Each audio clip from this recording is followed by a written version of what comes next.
Story: It was their 10th wedding anniversary. The house was filled with decorations, fairy lights blinking like memories trying to come back to life. But the smiles were missing, just like the love that once burned between Ayaan and Mahor. Decade ago, they were the most romantic couple in their circle. Ayaan, a charming software engineer, and Mahor, an aspiring artist, met at a book cafe and instantly clicked. Conversations turned into dates, and dates into dreams. Within a year, they tied the knot, promising a lifetime of love, laughter, and loyalty. But over the years, life happened. Deadlines replaced dinners. Silence replaced laughter. And misunderstandings replaced communication. Mahar often waited for Ayaan to come home early, but his urgent meetings always stretched till midnight. Ayaan, on the other hand, believed Mahor had become too emotional, too sensitive, always complaining, never understanding.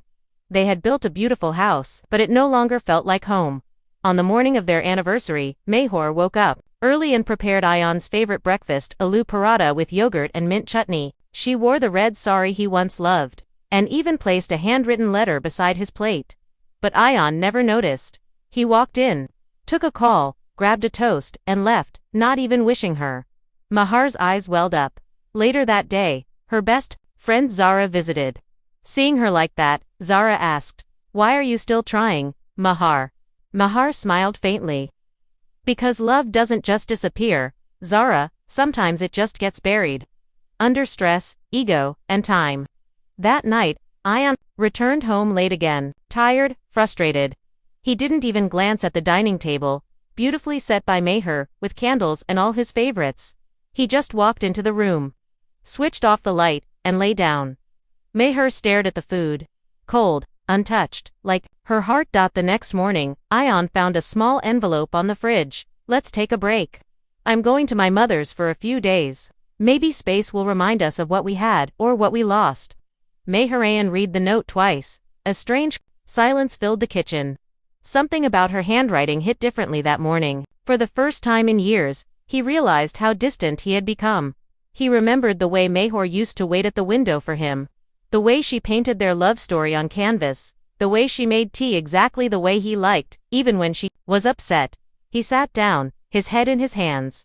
That day, for the first time, he didn't go to the office. Instead, he walked into Mahar's art room, a space he hadn't entered in months. The walls were filled with unfinished canvases. One painting caught his eye. It was of their wedding day, half-colored, half-blank. Tears welled up in his eyes 3 days later. Mahar was at her mother's place, sipping chai on the terrace when she got a text.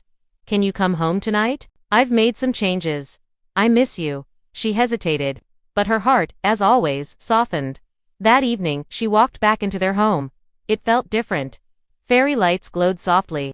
The dining table was set, just like she had done days. Oh, and there he was, Ayaan, in the same kurta he wore the night he proposed. Without a word, he handed her a small envelope. Inside was the same letter she had written him, but with a note underneath: "I forgot our vows, Mahar, but today, I remember every word. If you still believe in us, let's start over." Tears streamed down her cheeks. She nodded. Ayaan reached into his pocket and pulled out 2 rings. New rings, for a new beginning. They hugged tightly, silently, as if trying to heal all the wounds with one embrace. That night, they sat together, had dinner, talked. 4 hours. No phones, no distractions. Just them, raw, real, and finally reconnected. Epilogue: